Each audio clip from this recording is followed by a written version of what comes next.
Hello everyone, কেমন আছেন সবাই? আমি তো অনেক ভালো আছি। আজকে সরস্বতী পুজো এবং আমি আমার ভাঙা ঘর থেকে ভিডিও করছি। আর হচ্ছে এখন পুজো করতে যাব, সকাল সকাল স্নান করে রেডি হয়ে নিয়েছি। সরস্বতী পুজোর শুভেচ্ছা সবাইকে। আর আমি বাড়িতে, আর ওই যে আমাদের টিনের চালের কাজ চলতেছে, এখন আমি বাড়িতে আসছি। আর আমি এখানে পুজো করব, সবাই মিলে আমি মা আমরা এখানে পুজো করবো।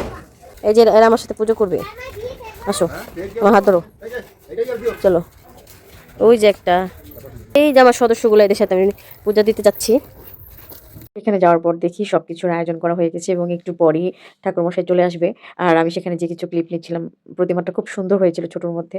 আর এদিকে আমাদের প্রসাদের রান্না চলছিল। আমি যেতে যেতেই দেখি সেখানে সবজি রান্নাটা শেষ, আর এটা খিচুড়ি বসাচ্ছিল কাকি, কাকা আর হচ্ছে একটা বৌদি। ওনারা তিনজন মিলে মূলত রান্নাটা করেছিল এবং খাবারগুলো জাস্ট অসাধারণ হয়েছিল।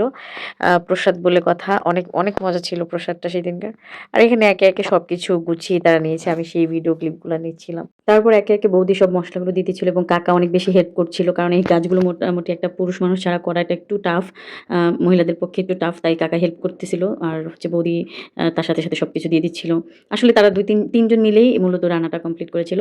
আর সেদিন প্রসাদগুলো খেতে ভারী মজা ছিল। আর যতই বলবো তত কম হয়ে যাবে, কারণ প্রসাদ বলে কথা এত বেশি টেস্টি ছিল, প্রসাদটা এত বেশি স্বাদ হয়েছে কি বলবো। আর আমাদের বাড়ির মানুষগুলো অনেক বেশি হেল্পফুল।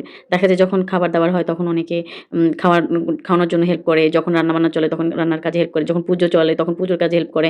এই তো এখানে সব বৌদি, কাকি সবাই ছিল। আমি আর মাও পুজোতে বসে পড়লাম। তারপর আমরা ছোট, ছোট করে ক্লিপ নিচ্ছিলাম যে কতজন এসছে বাড়ির, সবাই আসছে কিনা, সবাই খবর নিচ্ছিল। বাড়ি থেকে পুজো শুরু হয়ে গেছে। আমি আর মাও পুজোতে বসে পড়লাম। আর আস্তে, আস্তে আমাদের পুজো শুরু হয়ে গেল। পুজোতে বসেই ছোটবেলার কথা মনে পড়ে গেল। কারণ ছোটবেলাতে যখন আমার বাবা ছিল তখন আমাদের এই পুজোটা মূলত আমাদের উঠোনেই করা হতো। আর সবাইকে মা খুব আদর যত্ন করে খাওয়াতো। আর এই তো খুব মন খারাপ হচ্ছিল আরকি ওই সময়টার কথা মনে হয়ে। তারপর আমরা পুজো-টুজো শেষ করে দেন আমাদের পাশের কয়েকটা বাড়িতেও পুজো হচ্ছিল। সেইসব বাড়িতে ঘুরতে গেলাম। সেসব বাড়ির খুদে, খুদে সদস্যরা তাদের বাড়িটা সুন্দর করে সাজিয়েছে, সেগুলোই দেখলাম।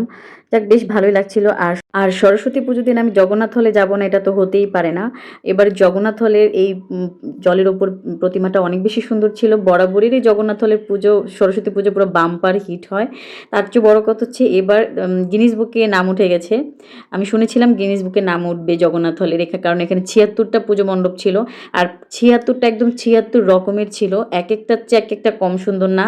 আর হচ্ছে প্রত্যেকটা ডিপার্টমেন্ট থেকে এখানে এত সুন্দর করে পুজোর আয়োজন করা হয়েছে, মানে জাস্ট কিছু বলার নেই। আর এই জায়গার পুজোটা নিয়ে কি বলবো, কিচ্ছু বলার নেই। একই জায়গায় দাঁড়িয়ে ৭৬টা মূর্তি দেখা, এটাও অনেকটা বিশাল ব্যাপার, যেটা কিনা ভারতকে ছাড়িয়ে গেছে।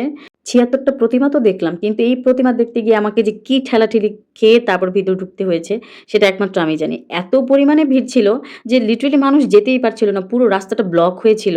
মন্দিরে মানে গেটে ঢোকার পর থেকে পুরো রাস্তাটা ব্লক ছিল। আমি অনেক কষ্ট করে এই জায়গাটাতে পৌঁছেছি এবং না হলেও সেখানে 40 মিনিটস টাইম নিয়ে আমি এই জায়গাটাতে ঢুকেছিলাম।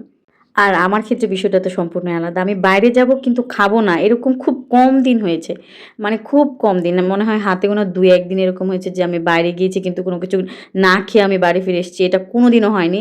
তাই আমি সেদিন চিলক্সে চলে গিয়েছিলাম, শান্তিনগর ব্রাঞ্চটাতে, এবং দেখলাম তাদের মানে এন্ট্রিটা খুব সুন্দর ছিল। খুব স্টিকার দিয়ে পুরো চিলক্সে খুব দারুণ একটা ভাইব ছিল। চিলক্সের দোতলার ইন্টেরিয়রটা অনেক বেশি সুন্দর ছিল এবং আমার অনেক বেশি ভালো লেগেছে। দেখতে, দেখতে আমার খাবারগুলো চলে এসেছিল এবং আমি ঝটপট করে খাওয়া-দাওয়া শেষ করে দেন বাড়ি ফিরে আসি। আর এটাই ছিল আমার সরস্বতী পুজোর ভ্লগ। সবার কাছে কেমন লেগেছে অবশ্যই কমেন্ট করে জানাবেন এবং ভালো না লাগলে স্কিপ ইট। সবাই ভালো থাকবেন। টাটা।